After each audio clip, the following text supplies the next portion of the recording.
Ladies and gentlemen, thank you for tuning in to the PWF Empire podcast. Jay here along with Cass and Dalton to review WWE Survivor Series, aka Bragging Rights 2016. Some interesting things happened on this show. One very interesting thing in particular to close out the show, Goldberg mollywopped Brock Lesnar. Beat the brakes off of him. So I gotta ask Cass a question. Cass, I imagine your Thanksgiving this year is going to look very extravagant, but how long do you think it would take your mom or your family to prepare your Thanksgiving dinner? Probably a couple of hours, 3, 4, maybe even the whole morning if you have to. Well, WWE gave us Thanksgiving dinner in just 1 minute and 25 seconds. That was squash. Jesus Christ. That was so fast. My Lord. I want to actually play something for you all right now. And you guys aren't going to be able to hear it, but I'll talk about it afterwards. So just sit tight for like 45 seconds. I cannot express in words how much I do not give a fuck about Brock Lesnar and Goldberg. But here's the thing. Don't get your hopes up. Don't, because it seems like Goldberg himself is lowering expectations. Every time I hear this dude doing an interview, it's him talking about how bad he feels, or, you know, I got to remember how to take bumps, but I'm not practicing for the match. I'm not training for the match, but I know it's going to be tough, and my shoulder hurts, and I'll gut it out. Oh, good luck. Give a time estimate as to how long this match is going to actually be. Let's do 5 minutes, and I'm good with that. That sounds pretty fair. Including entrances. Okay, so, Cass, you didn't hear that, but you were actually on the show. It's from the last show that we did. Do you remember when Lucas asked how long was this match going to be? And I said 5 minutes, including entrances? Yes. Who the fuck would have thought that was that was close to reality? Like, man, that was... I just want to say to the people out there, you have been had. You've been hoodwinked, bamboozled, led astray, and run amok. This was a fucking con job. That's exactly what this was. This was a con job. There was something that was weird about Goldberg going into this match that I knew something was going to be off. This shit was not going to... Something was going to be off. And I mean... I can't help it. At this point, I'm actually going to actually take a step back and turn the floor over to Cass and Dalton, because I want to let you guys in on a little bit of a secret. You didn't see me being thrown to the wolves. You didn't see me tweeting much tonight because I actually did not watch Survivor Series. You guys know on the last show that we did, I was joking about how much I didn't give a fuck about the show. So I was just sitting there like, well, if I'm saying all of this stuff about how much I'm not looking forward to Survivor Series, like, why am I going to spend 4 hours watching this goddamn show? And I said, you know what? I don't have to. I'm not obligated to do so. I have people like Dalton and Cass who can take over the reins. So yeah, just pawn it off on us, man. Yeah, well, you guys are going to watch anyway, so, I mean, might as well put you to work. There's nothing else on. All right. Well, shit, for me it is. I got a few more things to watch, some HBO shows, but go ahead, take it away, guys. Cass. Do we really? Cass. Okay. Let's just go ahead and get this Goldberg shit out of the way. Like, what in the blue motherfuck was this? Because this was just... I have no idea. Like, WWE, this to me is a complete slap in the face. Complete slap in the face to everybody who came in, actually flew in to Toronto to see this one match probably. And for all the Goldberg fans out there, some of the old school fans that you were able to bring back into wrestling today to see Goldberg have one more match on Survivor Series, and you give him this, not to mention the fact, let me get this out, man, let me get this out, not to mention the fact that for the last 2.5 years, you built Brock Lesnar up to be this unstoppable beast, and you have him lose in 1 minute and 47 seconds at best. I mean, that I agree is overstepping WWE's creative bounds. That I will give you, Cass. But to say that having Goldberg beat somebody in 1 minute and 25 seconds is unlike a Goldberg match is kind of, you're generalizing. Like, of course he's no. I'm not. No. But that's not just opponent that Goldberg is facing. That's Brock motherfucking Lesnar. Of course. There's something to be mad about there because you basically just bastardized the 2.5 years 2.5 years you built up Lesnar for, and it's like we're gonna feed all the build we had off of Undertaker's streak to a part-timer who may not have another match. Shoot, the reason why this match was so short is because Goldberg came in injured. He injured his shoulder on Monday Night Raw throwing a security guard around, and I just think it's absolutely asinine. But for me to sit here and say I expected better would be a bald-faced lie. I knew something like this was up. You mean, shoot, the match that came before it, the actual Survivor Series match that should have main evented the pay-per-view because its name is Survivor Series, it was 54 minutes long. You had to know this match wasn't going over anything like 5 or 10 minutes. Oh yes, I knew that. Like, that's not the, like, here's the thing. I definitely did not expect going into this match expecting anything like to wow me. Definitely, like, get this. I know when to bring myself back down to earth as a wrestling fan. My major beef with all this is just the simple fact that WWE put all the time in the effort, even before Survivor Series time was even going around, when they were still doing with Hell in a Cell crap. They just put all the time and the effort. Not to mention they were doing all this stuff, like, even off air, like doing all interviews, like on ESPN, like showcasing how Goldberg's coming back for the first time, being in the ring in 12 years. And it's just, I just cannot get over the way that squash happened, especially to somebody like Brock Lesnar. So I have to ask a question. I guess I'm aiming it towards Cass, but Jay too, if you'd like to chime in. Would you now, knowing the outcome of this match, say that this loss was more of a travesty to Lesnar than Lesnar's defeating Undertaker was? I wouldn't say that was that was a travesty storyline wise, but you should know at this point what I think about that. That had great tragedy. Well, of course, you looked for a narrative in a match that didn't have one. So it did have one. So I need to get into it now. So what is the narrative here, if there is one at all? That Brock got too cocky? But and maybe this is just me in my smart brain or whatever the hell you want to call it. I do not give a flying fuck about any possible narrative in this match, especially if it's something as simple as, oh, Brock just got cocky. Like, I don't give a flying fuck. The fuck is just sitting on the ground with his arms folded, shaking its head. No. Because here's the thing.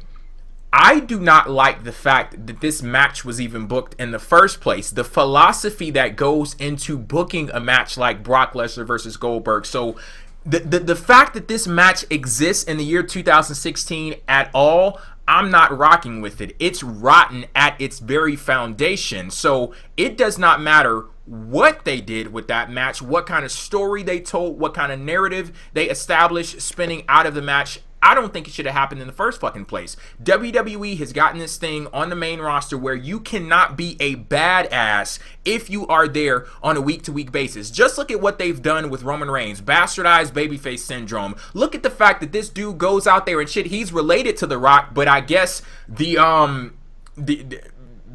comedic gene that The Rock has, it skipped over Roman Reigns and it went to somebody else, because they have this guy going out there trying to tell jokes when he was in his feud with Rusev. You have Kevin Owens and Chris Jericho in a buddy sitcom on a week-to-week fucking basis. Kevin Owens can't even be a badass that he was down in WWE Developmental, the child company of WWE. He can't even be as much of a badass on the main roster, the big stage, as he was down there. Look at AJ Styles, shit, they got him too with this whole James Ellsworth bullshit that's going on. Dean Ambrose, the list goes on and on and on. Just look at all of the people on WWE TV that are there on a week-to-week basis that they are looked to for comedic purposes, and they want you to be entertained from that aspect. But you got people like Brock Lesnar and Goldberg. They come back and they're the badasses. They're the ones that are legit. They're the ones that they put all of this effort into making them look like complete stars, like mega stars.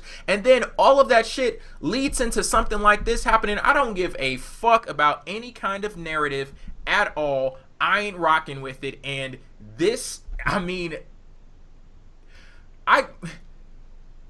look, my time as a wrestling fan, I'm looking at this is like a fucking parking meter, and it's running out of time, and I'm standing here wondering, do I want to put more money in the meter to extend this life? And I'm honestly questioning right now if it's worth it.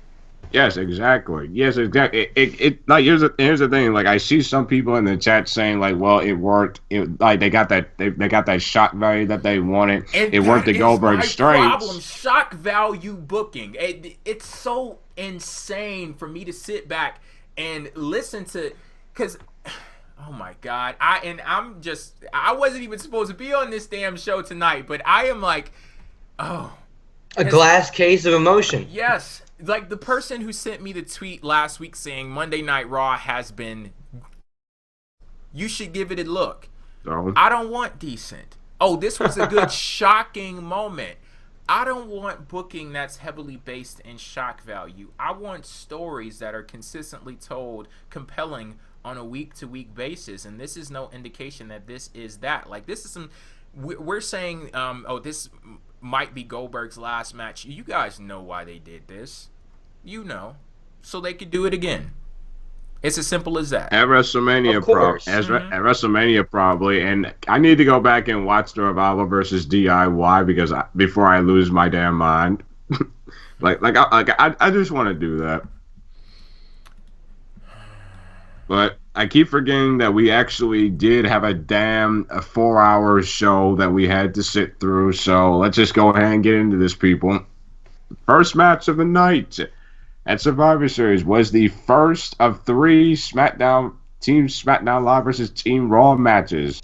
This was the women's match. It was for Team Raw. You had the Raw Women's Champion in Charlotte, Bayley, Sasha Banks, Nia Jax, and Alicia Fox versus Team SmackDown Live for the women's division in SmackDown Women's Champion Becky Lynch, Carmella, Alexa Bliss, and Natalya, who replaced Nikki Bella, who was attacked before this match, and of course, Let It Glow in Naomi. Let it glow. Now, do we know who attacked Nikki? No. No, we don't know that. Just another question we're left with after this whole pay-per-view. That's what I found myself doing this entire pay-per-view, is searching for narratives that probably weren't there and left with questions that aren't going to be answered until... Actually, you know what? I'm not even going to give them the benefit of the doubt. Those questions aren't getting answered, and I have to just settle with that. This women's match, though, it was decent, but yeah. It wasn't god-awful, you know? And I have to go into this pay-per-view expecting that none of this will be god-awful, but perhaps it could be better. But I have to question, what the hell were you doing booking Nia Jax, Sasha, and Natalya to look so weak? Especially Sasha. Sasha just came off the Women's Championship feud, which was a Hell in a Cell feud, and we could argue all day that didn't need to happen. But for her to get schoolboyed and rolled up, and was she the first person or second person eliminated? I think she was the second person that was gone. And I know, like, okay, you could argue, well, they have to fill so much time, and they've got a lot of women, so they have to get them out there. Like, that's not. You should never approach a match with a finite time limit and figure out how do we get from point A to point B to point C with this little bit amount of time, because you're just going to squander what you could have. I don't mind the fact that was it Raw that won? Yes, Raw won with Bayley and Raw Women's Champion Sasha Banks being the sole survivors for Team Raw, and of course, after the match, Charlotte attacks Bayley in a vicious way. And now that I liked, that I enjoyed, because you're keeping up some continuity as far as the characters go, because we knew this whole women's camaraderie thing was a ruse just for the purposes of the match, and that's trite to the. But it's kind of anticlimactic. If you think it's kind of anticlimactic if you think about it, because then it's almost like, okay, why were these guys even like teaming up in the first place? Because it was like one of those things like where you knew what was going to happen. So, and my thoughts on the match, I honestly was not like it was a bit underwhelming. Like you said, Don, it wasn't a bad match, but it wasn't a good match. Like it made it work. Now, Nia Jax, I will say, definitely shined throughout this. Yes, she definitely shined throughout all this, and that's the point of these traditional Survivor Series matches, is to help elevate certain people. However, I will say I don't agree with her tapping out, and also what I hated was the fact that she no-sold that arm. Yes, thank you. I almost forgot, Cass. I so hated that. Wait a minute, who tapped out? Nia Jax. Was it Becky that tapped out Nia Jax? Yep, Becky Lynch tapped out Nia Jax. And then immediately she got out of the ring. So she tapped out to this armor, got out of the ring. And then attacked Becky Lynch. Like the arm bar was, like that arm bar wasn't even applied. Wasn't even fully in. Taps out, immediately gets out, attacks Becky, and just goes to the back with no consequences whatsoever. Not selling any of the effects of the arm. That I didn't like. All in all, this match was just eh. Yeah. It was just there, but I will give the those women props, of course, with them kicking off the show. But yeah, second match of the night. It was the SmackDown team SmackDown versus Team Raw thing, if you want to call it that. The Intercontinental Championship was on the line, with the newly crowned Intercontinental Champion in The Miz from SmackDown Live taking on the challenger in Raw's Sami Zayn, who qualified by defeating Rusev a couple weeks ago. And after a great hard-hitting match, The Miz retains his Intercontinental Championship via shenanigans from Maryse, who rang the bell. And it turns out that the referee thought that Sami Zayn thought the match was over. But yeah, Miz walks away with the Intercontinental Championship. I'm just gonna say this now. I thought the match was very solid. I just didn't like the finish. See, okay, I actually did watch this match. When I saw people tweeting about it after it was over, I went onto the network and I had to rewind it back to this point, and I watched this whole thing from start to finish. And I gotta say, this was a solid match, and I fucking loved the ending, actually. Because you guys I don't know why. Because I like my heels to be heels. But Jay, the problem with this is the fact that I don't like it, because I feel as if Miz has just been such a dominant good heel, what he's been doing on SmackDown. I always feel as if the person who has had that much of a good heel persona, all you need to have them do is just win straight up, because they're already getting heat from the crowd. And to me, that's heat enough in itself. I just feel as if, and honestly, I just felt to say they were just kind of like going back to the whole 1997 Survivor Series thing, which kind of seemed weird to me. That's what, in my personal opinion, I just think he should have just won straight up and just be a heel while doing it. I think that would have just been more effective. See, even outside of the scope of, and that's funny, because I didn't even think about that them being in Canada and doing like the screw job type thing. I did not even think about that. And the fact that I didn't think about it, I think that says a lot for what Miz and Maryse bring to the table, because I believe outside of the Montreal screw job, outside of Canada, anywhere on this goddamn planet, what happened with Maryse and Miz there could have happened anywhere, because just look at the match that he had to win the Intercontinental Championship back from Dolph Ziggler. Maryse interfered in that one, and she just, puts herself into these I just hope they don't make it situations a theme, in different ways. It is a theme. It's already that's what they do. Like, remember there was a pay-per-view not too long ago. Maryse pulled the damn hairspray out of her boot. But it's the thing, not too much of a thing. I think it's refreshing. I see where Jay's coming from. It works though. I fucking love the Mizanin's. I really do. I like heels that get heat and heels that aren't afraid to there's nothing wrong with that. There's nothing wrong with that. I just feel as if a dominant heel is just more effective when they win straight up. That's just me. But who's to say that the Miz is a dominant heel? That wouldn't be the word that I would use to describe the Miz. He is the kind of cocky. We're just gonna have to agree to disagree on this one because I ain't got all night. I would say hello. It's Evan. And we can say hello, brother. Thank you. Save us. I am here for the first time in a long time, but hello. I want to chime in just to say that I gotta say that I think that the Miz, although I wouldn't call him dominant either, I would most definitely say that what he is he's been very adaptive. I would say I like that he's kind of evolved over time, kind of mocking Daniel Bryan, but at the same time enhancing his in-ring moveset, which to me has just been such a reflection of the improvement of the Miz overall, even from outside of a kayfabe standpoint. It's just been unbelievable how much he has improved over the years, how much he's evolved in the ring, and I think this match was proof of that. Again, when you're working with Sami Zayn, it certainly doesn't hurt because Zayn's such a good worker too. I thought this match was really good, and it was better than I was even expecting it to be. The finish, I could see both sides, but for me, it was kind of refreshing. I think Dalton used a good word there with refreshing. It just was kind of nice to see Miz and Maryse kind of finagle their way to get the win in that regard and keep the belt for SmackDown. I think it just gets that much more heat against the Miz, especially since it was in Canada where everyone was so pro Sami Zayn. Yeah, that I can agree with. I'm back up what Evan's saying. This one.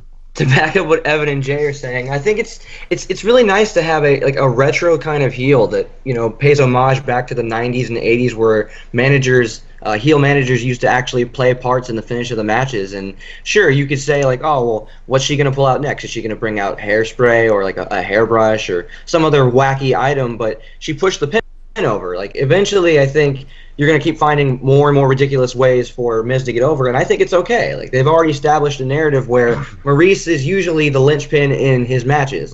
And with it being Sami Zayn, although I enjoy Sami Zayn's work, and I knew they were going to put on a good match, it wouldn't have been, I don't think it would have been advantageous to have him win cleanly over Sami Zayn, because it's not going to be like they're going to continue any kind of feud where a clean win would have mattered. It's a one-time, one-off thing, and I think a screw finish is perfect for something like that. So I thought it was refreshing.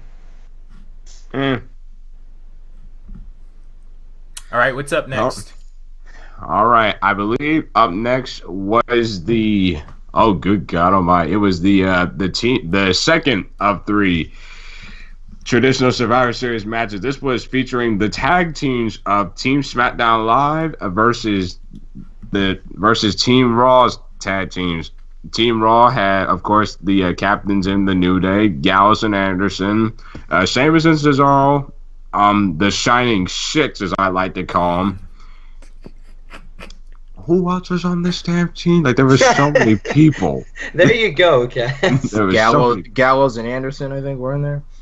Oh yeah, there was just so many people. Did you say Sheamus and Cesaro and Enzo and Big Cass? Oh yeah, Enzo and Big Cass. Yeah, that was the 15. Shame on me. Versus Team SmackDown Live tag teams and the captains Slater and Rhino, Hype Bros, the Usos, Breezango, and American Alpha. And American Alpha. This match was a cluster of fuck until we got to the end with Cesaro with Sheamus versus the Usos, and got some decent back and forth action right here. And of course, after some not shenanigans, but just some fortunates, as I like to call them, Cesaro and Sheamus end up getting the win for Team Raw. Yeah, so clusterfuck is a pretty accurate word, I would say, as far as this match goes. You had to know that was what was going to happen, given the number of competitors in the ring. It was, pretty much just moving from spot to spot. There were some interesting things in there, and as we saw already, a lot of these matches paid homage to previous Survivor Series moments or simply like Canadian wrestling moments. You saw with Cesaro using the sharpshooter. The champions were out first. Yeah. Champions. A lot of this was a whole lot of diving spots. I believe there was a couple of diving spots where, I think Enzo jumped on people. Then this match was spot fest. Jordan threw Gable threw Jason Jordan in the air. He did like a senton. He almost flipped late and damn near broke his neck. A lot of these matches tonight were just damn near near-death experiences. But I gotta say, I actually did enjoy the fact that Sheamus and Cesaro came out on top at the end. The sequence they had with the Usos, I thought it was a good choice to have Sheamus and Cesaro both looking strong, and the fact that they're both still arguing about who actually won for the team. I thought it was a good choice. Yeah, I will second that for sure. The two highlights of this match for me was, one, the fact that the New Day got beat so early because it was a surprise. It was just something you didn't see coming. You thought they were going to be like the last team representing Raw. So I think they kind of grabbed your attention pretty well in the very beginning. And then things, got to be a little bit hard to take it all in all at once with all this action going on all over the place. But then, again, that finishing sequence between those last two teams was amazing. I really enjoyed that a lot. That was everything that it needed to be. There was near falls. It was, is this going to be it? Is this going to be it? And, again, credit to both teams because of how good they are together, which is not something you would just expect. You wouldn't just expect, Sheamus and Cesaro against the Usos. Yeah, that's going to be amazing. I don't think many people were thinking that. And they turned out to put on quite a show for us in those last several minutes. So that really, I think, saved the match from being just kind of forgettable. I mean, there were some fun spots in there. It was so all over it definitely was so all over the place for me. I was surprised that American Alpha was gone. That's honestly a team I felt should have been one of the sole survivors if they were going to go with Team SmackDown. But they're progressing a story with Sheamus and Cesaro, which I will give them credit for, because tomorrow night on Raw, it turns out, because of what they did and what they earned, is a tag team title opportunity against New Day tomorrow night on Raw. So I like the fact that Cesaro and Sheamus, when they won the match, they got a reward for it, and that reward is definitely warranted. But the New Day getting eliminated easily. Daniel Bryan, thank you for calling out New Day on their bullshit, wearing those dildo things on their heads. But yeah, they truly do lose, but when it comes to the big matches, when their titles are on the line, they just win. It reminds me so much of the Cena effect when John Cena had that 351-day reign when he was WWE champion. He was just mowing through everybody. But yeah, this match was fine. You guys have anything else to say on this match? No, I thought it served its purpose. It was good middle of the road. It was a little painful to sit through at first because it seemed like everybody was just trying to gravitate towards their spots. But once we got down to the final few teams, with Sheamus and Cesaro and the Usos. Usos are so underrated, though. I just don't know why people hate them. I don't know why people hate them. I'll tell you why they used to hate them. Because we're in the family. We're the family. Believe that. Okay. Anyway, I can tell you why they used to hate him, but no, under their current incarnation as heels, they've changed their demeanor, they've changed their look, they've changed their in-ring style, even using submissions and getting down and dirty. I can certainly say that they are completely underrated. The feud they had with American Alpha going into No Mercy, I thought was one of the better things SmackDown had going for it, and since then, even in the end of this match, you can see that they're not being utilized as well as I think they could be. Oh, yeah, definitely. Of course, moving on to another SmackDown versus Raw match. It was the interpromotional match for the Cruiserweight Championship. If Kalisto would have won the title, then the Cruiserweight division would have went to SmackDown Live. Of course, the champion, Brian Kendrick. And I feel so bad for these guys. The crowd did not give one iota. This match kind of felt like a drop-off, in my opinion, which is too bad because I actually think the in-ring action was quite good. Again, the finish was abysmal. We'll get to that in a second, but That was. Yeah, it's a rough road that it ended up traveling down, but I think the in-ring action was actually very good. Kalisto and Kendrick put on a hell of a show for us, some great moves, obviously on display from both, which is nothing short of what you would expect from a cruiserweight title match. But yeah, the crowd really being not that into it, it kind of drew me out of it there, and I don't usually allow the crowd. It hurt the match. I don't usually let that crowd kind of bother my investment into a match, but it kind of did in this case. And maybe that was just me also kind of tuning out. What we had just seen was very, high-paced, fast action, crazy, amazing finish, and then the next match just kind of dropped things off. And add to that the fact that this match kind of came last second. Like, all of a sudden, it's Brian Kendrick against Kalisto. And they in the video package prior to it with Kendrick, them that showing... That was good, though. That was really cool. But I was saying to myself, this looks like it's something that had been built up for weeks and weeks, and it just got announced this past week. So I think that hurt it as well. But it was a good in-ring match with a bad finish. Terrible. Yeah, that finish is just certain. The finish, as we now know, Baron Corbin running in and interrupting the match. Yeah, seriously, why? That just defeats the whole purpose of the stipulation. And plus, here's the thing: I don't want to hear people come on and get on my ass by saying, well. Baron Corbin was attacked by Kalisto on SmackDown last week, so this is their way of continuing this story. No, fuck it. You completely defeat the purpose of having that stipulation even added to this match, and also the Cruiserweights just have not felt the importance. So now it just leaves questions are they going to be on the... they're doing that 205 live show soon, right after SmackDown. What's the implications going to be for that? Not really sure about that, Cass, but as we saw Baron Corbin running in, it really makes it feel like the division's not worth a whole lot. Evan mentioned that this, at least from the video package, you might have got the implication that this match had been building up for a while, but in reality it hadn't. And I think the only reason SmackDown even chose Kalisto as their cruiserweight representative is because he's the only cruiserweight they have. There. And it's what does that say about somebody who interferes in the match? Not to mention, okay, Baron Corbin interfered. The match is now thrown out. Daniel Bryan's backstage with Baron Corbin, and he's like, "You just cost us the whole cruiserweight division." And here's Bryan trying to make it seem like it matters, and Corbin just goes, "So." And I understand Corbin doesn't care about anybody or any division or anything of that nature, but it doesn't do it any good for the cruiserweights anyway, because you're really you cost us the whole division at the purpose of keeping Baron Corbin's character consistent. That's one of the few times I'll give you a consistency pass. Because, shoot, the in-ring work was good. Kendrick is a good worker. And, shoot, Kalisto did a Spanish fly on the outside of the floor. That looks sick. But sick-looking moves simply aren't enough. They had to do that to get a pop from the crowd.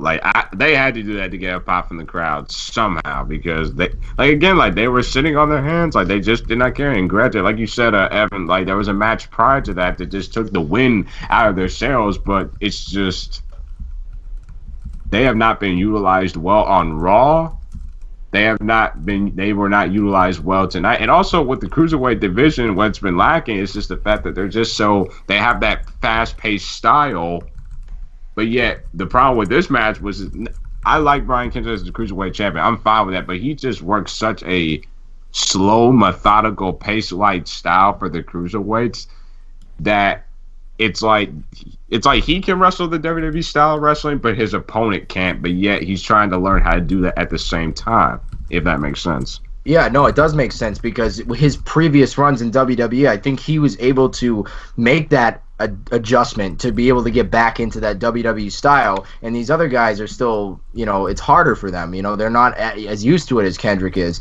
And then also couple that with the fact that, as you said, Cass, the division hasn't been utilized very well on Raw. It's been very disappointing to me. It was one of those things that you were really looking forward to, given the brands. But okay, the Cruiserweight division's back. Here we go. Let's see how this goes. And it's been used very poorly thus far. And I think that was reflected on here in this match. People not being as invested into it, not caring as much. And they would if there was better build-up, there was better character development, which I think is the biggest thing that's missing from the Cruiserweight division anyway. It's the fact that you don't have characters that you can... oh yeah, this is what's a redeemable quality about, such and such.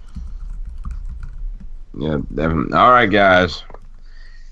The next match, Team Raw versus Team SmackDown Live. the men's one.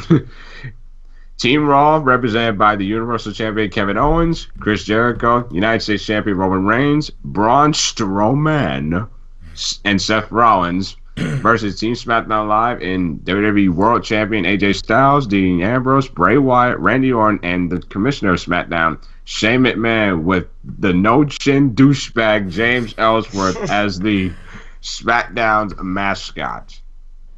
Believe it or not, guys, I have no opinion on this match. Positive or negative? Just no nothing. Positive or negative. Like, I really do not know what to make of it. So, Dalton, go ahead and give your thoughts. Because, like I said, I'm being honest. I don't know what to make of this match. Well, I mean, I can kind of sympathize with you there, Cass. I mean, first off, this match was 54 minutes long. I actually clocked it. That is probably why you're so depleted by it. And honestly, why we were all confused about the length of the entire pay-per-view in the first place. Wait, 54 minutes long? Yeah, 54 minutes long. It was long. Oh, yeah. If you took a shot for every spot in this match, you'd be dead right now. The thing about it, too, is the fact that I watched the time when this match started. I was like, okay, it's like 9, for me, 9 Eastern. We're about 2 hours in. So we're about halfway through this 4-hour show. And I'm thinking to myself, there's only 2 matches left. How are they going to make this last 2 hours, right?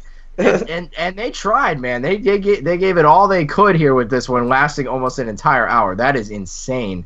But we got to give some props to Ellsworth, though, for being the real MVP and taking that table bump, huh? That was really cool. No, go ahead, Don. My bad, man. I will say, as much of a clusterfuck as you could conceive in 54 minutes, I thought for all the different storylines. Oh, yeah, there was. For all the different storylines you had melding together, I thought we had a lot of good continuations or resolutions. Ellsworth got dealt with, so people got their, Ellsworth eliminated Braun, or at least held his foot down. You got the Shield reunion. You got the Shield reunion when Ambrose came back after being eliminated, which I thought... Shane McMahon did the elbow drop. Hold on, I'm getting there, Cash. Jesus. Shane McMahon did the elbow drop. And then Shane McMahon also, I couldn't tell if he was really knocked out or kayfabe knocked out, but he looked hurt. Oh, yeah, they did that. And, they really did miss time that, because it's like, you could tell, when Reigns was in the corner, Shane was going to go for the coast to coast, and then Reigns speared him, and I think both their heads went down, went straight down. So I think Shane actually did get hurt in that spot, but I just hope he's okay. The one thing I think coming out of all this, after having Team SmackDown win, the one thing, or actually 2 things rather, that I think need to be addressed are the fact that the whole narrative going into this specific match and this pay-per-view as a whole was that Raw and SmackDown are competing for brand supremacy. And we know that narrative is outdated and doesn't really matter, but I'm not sure why it was really brought up prior to the start of this match, because the score for which brand won each match in the evening was 3-1 when this match started. So had SmackDown won anyway, it would have only been 3-2. So I know they're not supposed to pretend like they're going to lose and be defeated anyway, but I thought that was just kind of a complaint. But the one thing the thing about that, Dalton, is you're saying those numbers like WWE gave a fuck about them at all. That's the funny thing. In the build. That's the fun. Well, as I said earlier, you've been had, hoodwinked, bamboozled, led astray, and run amok. That's the one thing that, because after all of this is done, okay, who quote unquote won? Was the winner determined by how many overall matches Raw won versus SmackDown, or was it determined by the males? The main eventers are the people who WWE wants you to think are main eventers. Oh, well, they won, so whoever won that match, they take everything. But why did the other matches matter, and what the hell were they there for? So that's something that was never 100% effectively communicated, which is a reflection of WWE as a whole. Yep. Yeah. Now, some of the stuff that, and I am gonna try to my best to name some of the stuff that we all also saw. I mean, Dean Ambrose, the way he got eliminated was because AJ Styles lost his cool, and then Strowman was there to get him up, paying homage to Davey Boy Smith, Nice right there. And then Dean Ambrose comes down, and I swear there was a double turn between AJ Styles and Dean Ambrose in this match because Dean Ambrose just mollywops AJ Styles like I ain't never seen a guy mollywop before. And of course, we saw the Shield reunion. Jay, you didn't get. I don't know if you saw it or not, but I got a bit of the Shield feels for that one. And honestly, I'm past that now. I did get a bit of it, but you can tell they were like, fucking screw it, let's just do it. But I will say this, though, everybody in that match worked their asses off. Like they really did. Like, Dalton, what was that number again for how long they went again? 54 minutes. Can you imagine going that long with the crowd, of that atmosphere? And by the way, thank goodness Bray Wyatt finally won an important pay-per-view Holy shit, match. I almost forgot. He won on pay-per-view. That's got to be like his first time winning on pay-per-view in like, 2 years now? Well, the biggest thing about it is the fact that it's a Big Four pay-per-view, which is like that's been and everyone who's a PWF Empire fan who knows me knows my issues and my annoyances with the Wyatt family and the way that they've been booked, presented, packaged. It has bothered me to no end because it's cool characters and an interesting gimmick in a time where that's not a common thing, and yet they have never really been booked the way that they should be. And then here you go. They get this Big Four pay-per-view win. I'm not going to necessarily say this does anything to move them in the right direction as much as I might like it to, but I mean, hell, I'll take it. And it was a nice moment. It was good to see Bray Wyatt actually be like the last survivor with Randy Orton. And I mean, Luke Harper's appearance I thought was really cool. I really liked the way that was done. And going back to that Shield reunion, to me, that was pretty cool. And I like the reasoning behind it. Ambrose being pissed off because Styles, again, beat the crap out of him early. He comes back in and ends up helping to eliminate Styles, which I thought was actually good retribution. And in the meantime, actually, it's building up to that title match between them. So, I mean, that was a cool element, a way to kind of blend a couple of things together. I mean, this match, again, as Cass said, it's almost hard to have a real opinion on it because there's so many things that were going on. You had Jericho and Owens. Let me get to that. Like, what the hell? That was. Oh, Jesus, I forgot about that. That made Kevin Owens look like such a dumbass. I didn't really think like just. Like him hitting somebody with a list is a DQ. All right, then. Jericho looked even dumber. Yeah, it wasn't. Though that spot was kind of. I mean, I love the whole list thing. It's been funny. It's been one of the most entertaining things going on. But at the same time, that the way it played out in this match, I didn't think was very useful and didn't really do a whole lot for either side. But it was whatever. Again, this match just it had some really cool spots in it. Don't get me wrong, but it's almost hard to remember everything that happened because there was so much going on. Again, nowhere near as much of a cluster as the tag team because there's less people, but. At the very same time, I think the first 5 to 10 minutes in particular kind of dragged on a little bit. Yeah. Not because there wasn't an elimination, but because it just kind of felt like it was stalling kind of time. Yeah, stalling, volleying back and forth, just kind of lackadaisical. And then things started to pick up. Once Shane hit that elbow off the top, that's I think when the match really started to get moving. And then that spear in midair, whether he got knocked out or not. Wow, was that crazy. That was something else, man. And then what happened after was a little bit awkward with him actually having his shoulder up. I'm like, man, they didn't have AJ Styles didn't kick out of this, and you're telling me Shane McMahon kicked out of it? But regardless, it was good. You guys think like I said, I just don't have a real opinion on this. Like I honestly feel as if I need to go back and watch it because I just do not know how I feel about it, guys. Because it's like good luck with that. I might have to because you guys know I like to have a full opinion on something. Like I like to have a decisive decision. I am gonna have to go back and watch, and I will let you know, people, my full opinion on this when we do the podcast Friday. I guarantee it. But let me ask you guys this question, and this is a question that's going through my mind: was this match booked for moments? Was this match more so booked for moments, which is why some people think it's good?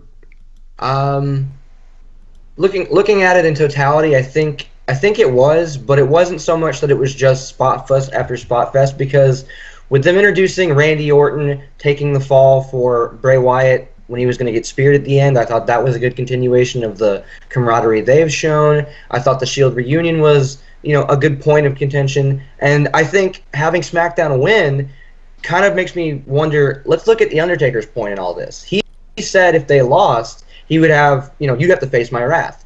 So since SmackDown didn't lose, is Taker possibly going to get mad at Dean Ambrose because he almost lost SmackDown the match and had Styles weakened to be eliminated? Or, who is he going to attack? I think I like the ambiguity there. So while I do think the match was very much booked for moments and put in the position where it had to fill nearly an hour's worth of time, at the same time, as much of a clusterfuck as it was, it did introduce enough story for me to be satisfied with it. Yeah, I think that makes sense. I mean, to me, I remember there was some announcement along the way in all this build of there being draft picks on the line for next year and things like that, but I didn't hear any of that stuff going on here at Survivor Series. I didn't hear any reference to that at any point in time. And this is kind of going back to what we were just discussing as we were introducing this match before really getting in depth with it. Like, what really was the whole point of all of these SmackDown versus Raw things? And this is, I remember I made a video.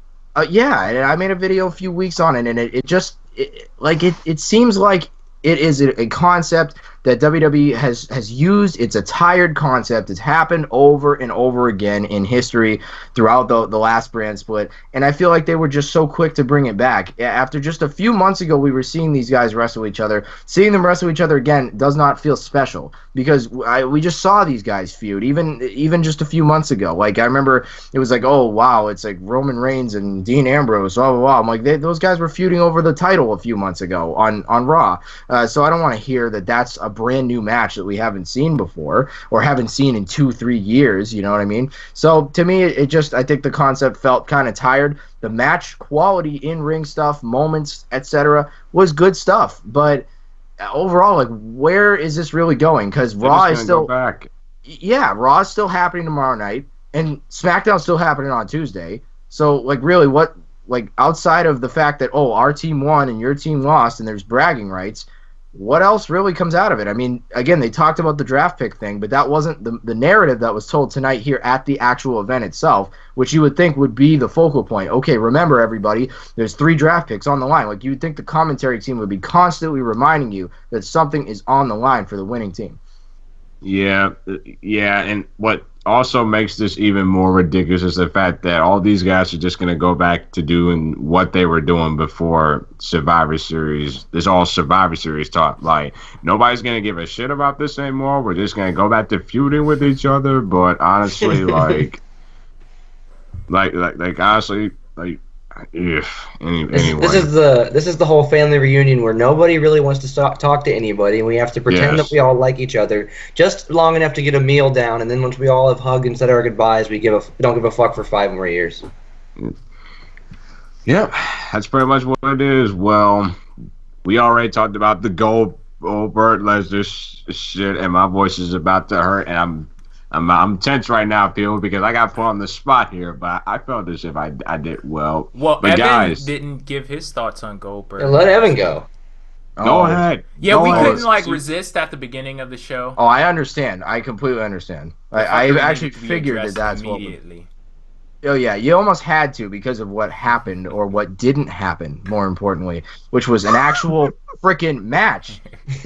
I still don't know what to say. Again, I was with a couple of buddies, and we just sat there and like started dying laughing. Like, what is going on right now? Like, the match is over. Can I ask a question? What was the hype level of the group going into this match? Like, were people excited? Like, oh yeah, Goldberg is back for the first time in over a decade, and there was some excitement. We were not like, oh my god, yay, but like we were excited. It was like, okay, Goldberg wrestling. I was kind of feeling it when Goldberg was coming out. I'm like, wow, he's in the gear. He looks good. Like, he's still in good shape. No question about it. When they stood face to face, it was like, man, this guy's actually looked pretty good here in the ring. Like, let's see what happens. And everyone was feeling kind of excited for the match, like a little bit, nervous given the fact that their first match was so bad.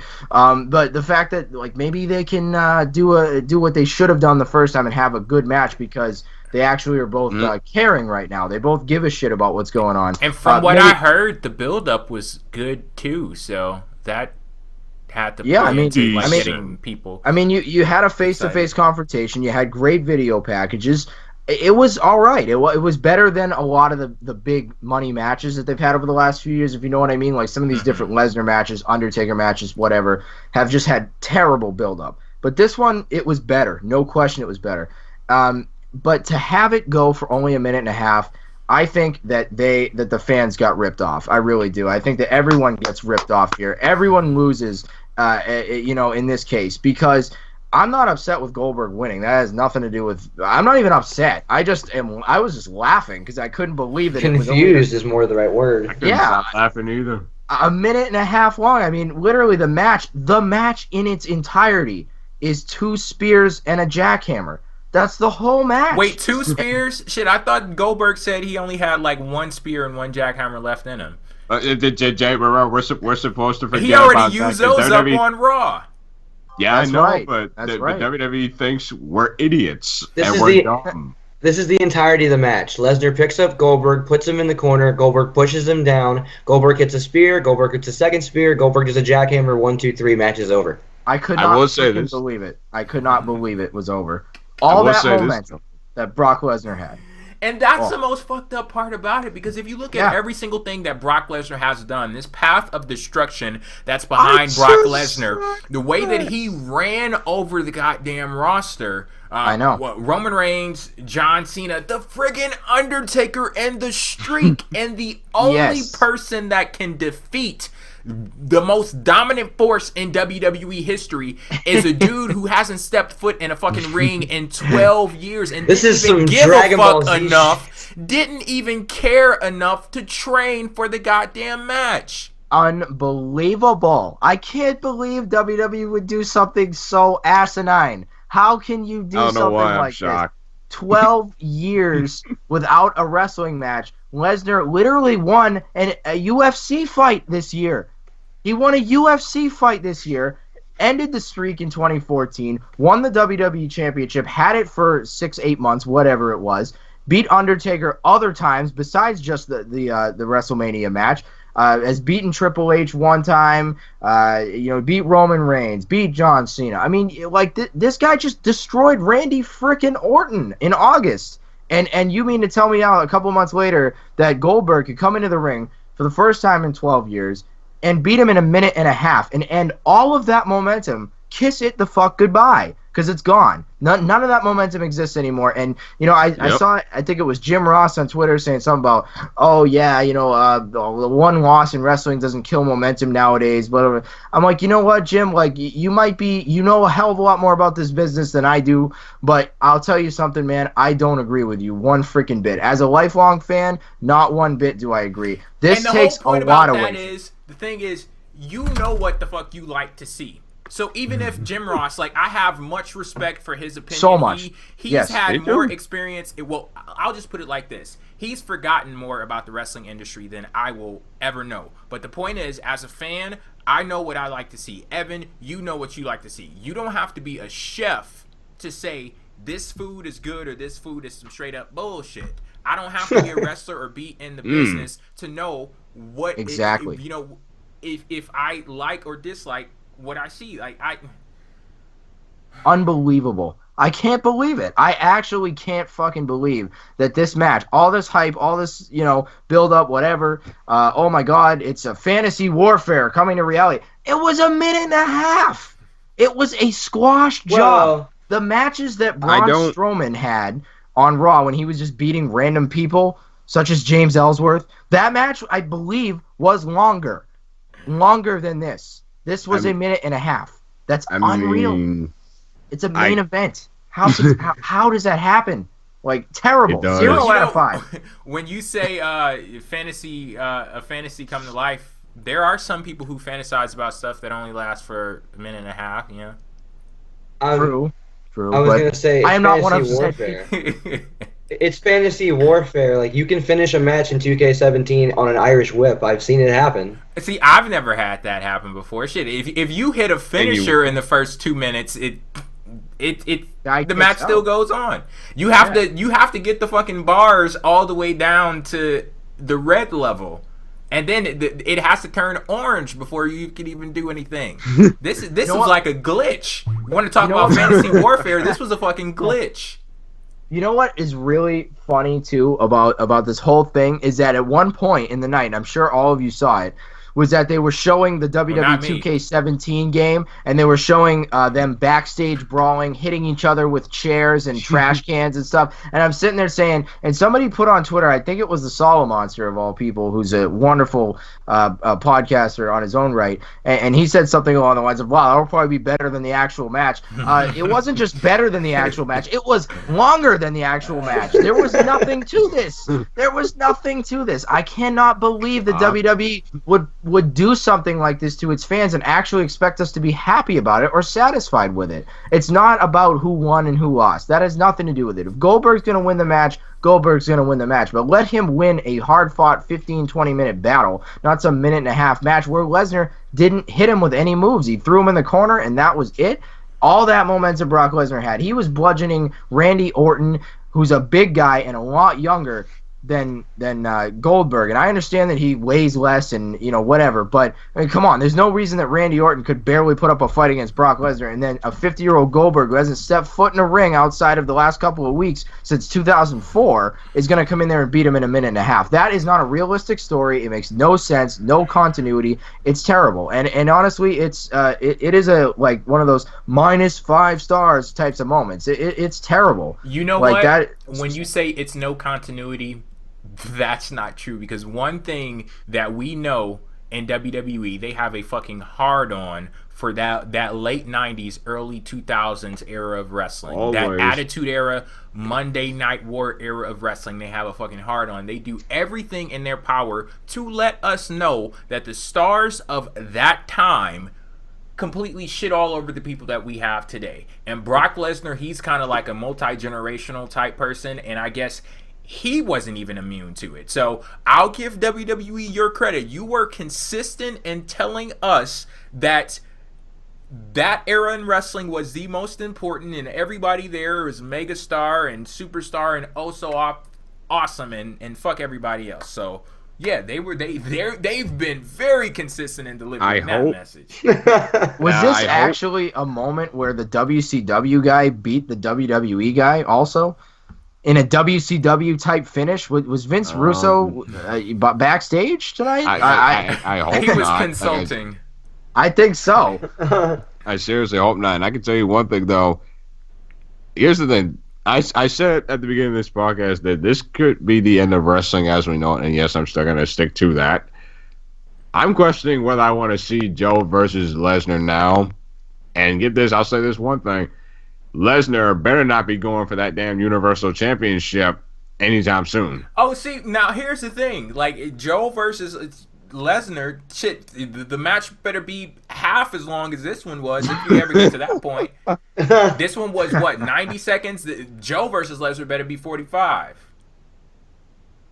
45 seconds? I can't even believe it. I'm shocked. I am shocked by all the time that they spent making Lesnar into this superpower, this guy who was above everyone else. He was untouchable. And then you waste the loss, that big moment where he finally gets pinned for 3 seconds. You waste it on this. And I'm not saying that Lesnar losing here to Goldberg would have been as much of a waste if it was a hard-fought match. It loses all of that potential there. And again, I will come back to that continuity thing. I was talking more about continuity with Brock Lesnar's character. This is a guy who is, this unbelievably big deal, and then loses to Goldberg. I mean, in 90 seconds. Wow. Someone in the chat is saying they screwed Eric Rowan letting The Rock squash him at WrestleMania. That is a complete different scenario. Oh, Lord. The poor guy, but the thing is, see, in that case, Rowan actually volunteered for this. It was all about putting over The Rock and making him actually become a superstar, as he's done. Eric Rowan has everything to do with The Rock's success. The Rock would not be the sexiest man alive unless it was for Eric Rowan. Eric Rowan. Did something just rub off on him in those few seconds that they were in the ring together? Absolutely. The sex appeal that Eric Rowan has, clearly. Oh, God. That is literally the very first time that statement has ever been made. Sex appeal and Eric Rowan should never be made again. In the same sentence, man. Just unbelievable. Hey, his wife liked one of my tweets a while back, man. I know that the Rowan family have a very special connection. Well, guys, I mean, thoughts on Survivor Series overall? I mean, for the one match I saw, it was good. So, yeah. You don't count. Sit your butt down, man. You don't count. But what did you guys think of Survivor Series?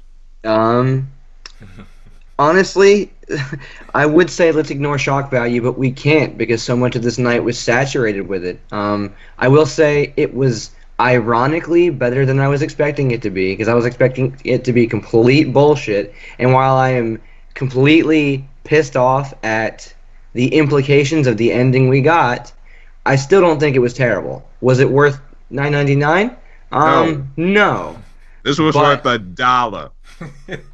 No, that's doing McDonald's McChickens and shit disservice. No, this is like 75. No, this is worth $1. This is worth $1.29 because that's how long the match was worth. Yeah, for me, overall thoughts, it was better than I was expecting. I mean, I had no expectations for this show. I was not even really looking forward to it. 4 hours, you got to be kidding me. I got one of my biggest requests, ironically enough, which is for the show not to last 4 hours. And I got my request because the main event was so short.